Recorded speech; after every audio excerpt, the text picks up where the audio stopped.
EVGA 3090 Ti Kingpin, and this is getting me really excited. So this is what I live for. So if you guys know something about lapping, is when they lap up the die. So when they make the silicon, not breast implants here, when they make silicon for the for chips and stuff, when they diffuse it and they do the lithography to make it, the very top layer is actually just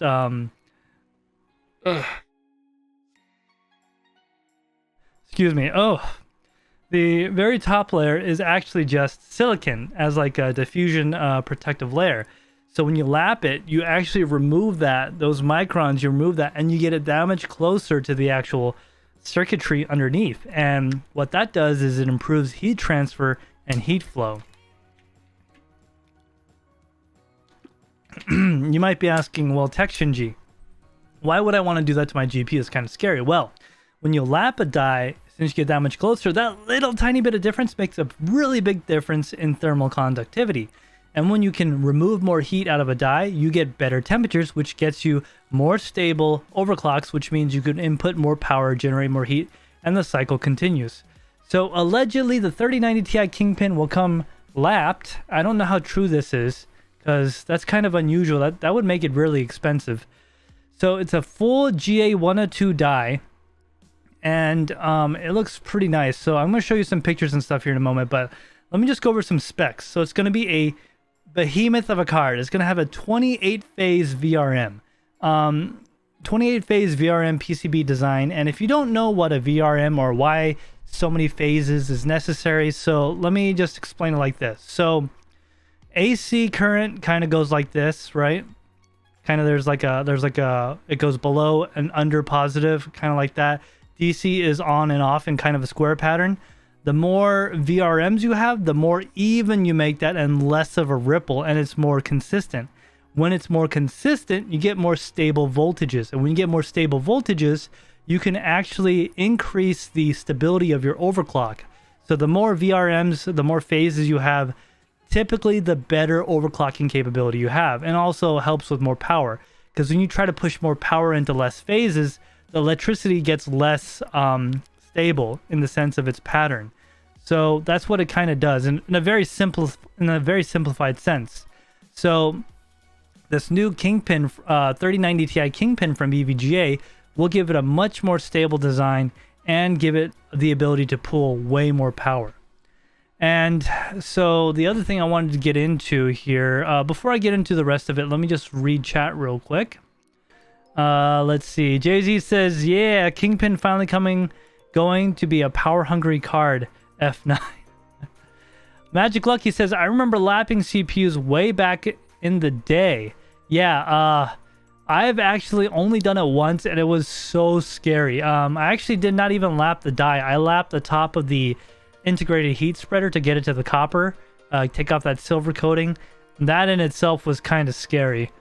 John Z says, yeah, Kingpin is going to be a power hungry. Yeah, it is going to be power hungry for sure. So more on the 3090 Ti Kingpin here. So what we're basically looking at, hold on, where'd my window go? It disappeared on me here. Gotta get my documents. Made some exclusive notes, man. Go to Google Docs. Must have closed it on accident. Here we go. Okay, so yeah, it's going to come with a 28-phase VRM. I just went over that. It's going to have dual 16-pin connectors. Now, if you watch my most recent video of the 3090 Ti EVGA for the Win 3 Ultra unboxing, you'll know that I pointed out that those pins, those connectors, actually have 12 pins on them. That's because those are new. They don't have those extra 4 on them yet. But if you look on the GPU itself, it definitely does have those connectors. So allegedly, this Kingpin from photos has dual 16-pin inputs, which will mean you need 6 8-pin PCIe connectors to power this thing, with a maximum power draw allegedly of 1275 watts. Wow, that's just insane. Excuse me.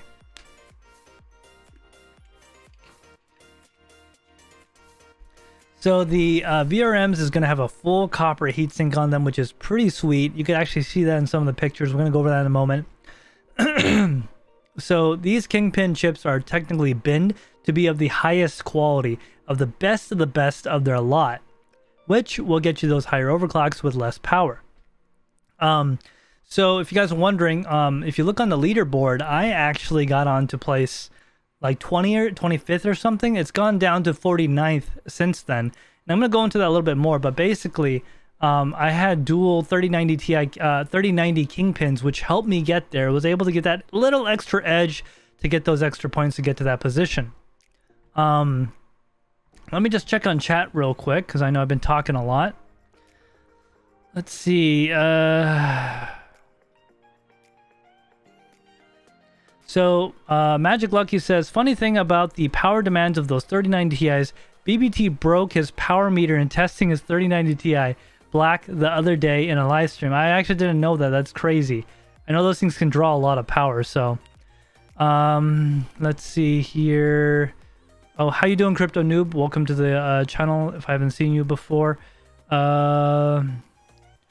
He says, we used to lap old 486 processors so we could boost the power on them and add a cooler. Oh, that's pretty interesting. I didn't know you could do that. That's pretty cool stuff. Magic Lucky says, BBT's power meter was incorrectly reading that his 3090 was pulling over 600 watts. It wasn't, but it was misreading because the card broke the meter somehow.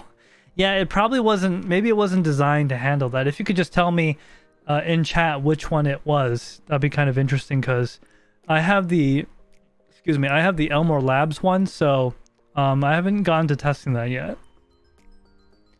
Let's take a look here. So, being that this card, the 3090 Ti Kingpin, is over so the 3090 Ti Founders Edition, which I just did a video on, by the way, so make sure you get subscribed and hit that bell icon for when it comes out. You don't want to miss it. It's pretty interesting, and it's a very beautiful card. I just filmed that yesterday. We're working on getting it released sometime this week, hopefully as early as possible.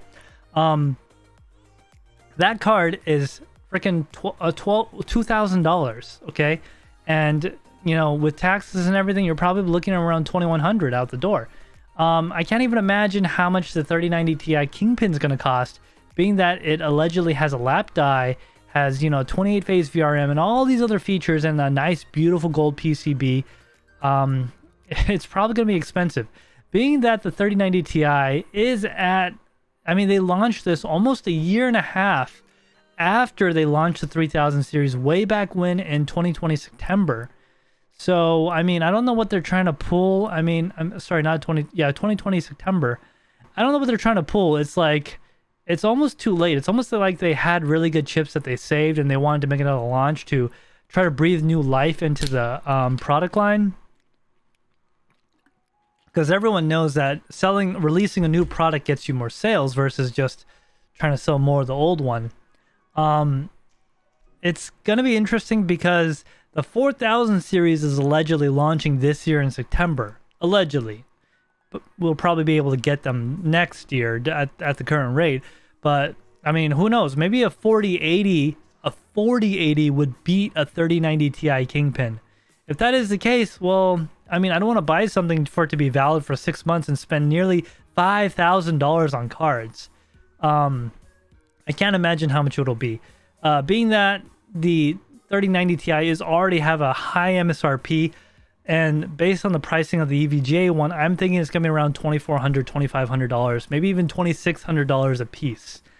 If it does, I mean, it might be a pass on me because of its massive price and its expense. It's definitely going to be only for those who want to flex. So definitely not me, for sure. I don't do that. Not at all. All right, let me catch up on chat here real quick. Let me just do that. So why don't you guys tell me what you think about the 3090 Ti? We're going to go ahead and switch on over to look at it real quick. I'm going to go to the WCCF Tech. So you can see right there how it's lapped right there, and it's got those wonderful heat sinks, that beautiful copper heat sink. And let me just show you that right there. That is the card, and you see all these beautiful gold traces all over it. Massive cooler right there, and there's that 28 phase VRM right there. It's just basically taking, you know, a sixth of a card with more power stuff right here. Dual 16 pin connectors right here. Allegedly those are some fan connectors. That's where it is on the for the Win 3. And yeah, look at that. That blue stuff is KPX, is the Kingpin liquid nitrogen cooling type of thing. So let me just go back here. This one, right? So here's another shot of it. They covered in Vaseline, and when you cover a card in Vaseline, it just prevents water from condensating on those surfaces, which allow for higher and more stable, better overclock. And on top of that, sorry, let me rephrase that. When you add LN2 to the system, it goes below ambient. It gets really cold and it can develop moisture. It can attract moisture and frost. And that is bad for electronics. That is what kills cards. You really don't want that. And that's what the Vaseline is for, is to kind of create a barrier so it doesn't go in there and destroy it. And that is what the 3090 Ti Kingpin looks like in its hybrid form. I personally want the water blocked version. It's going to be nice now that the memory chips are all on one side, so we don't have to worry about those overheating either. So that is pretty cool. I can't wait for it to come out.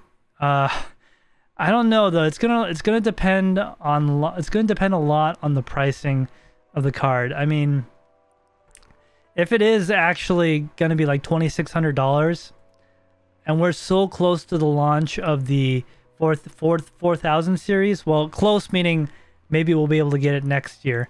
I might just get two, do some testing, maybe even sell it in the tech store or something. I don't know if I'm gonna be keeping something like that. That's really expensive and, quite frankly, basically not worth it in my opinion.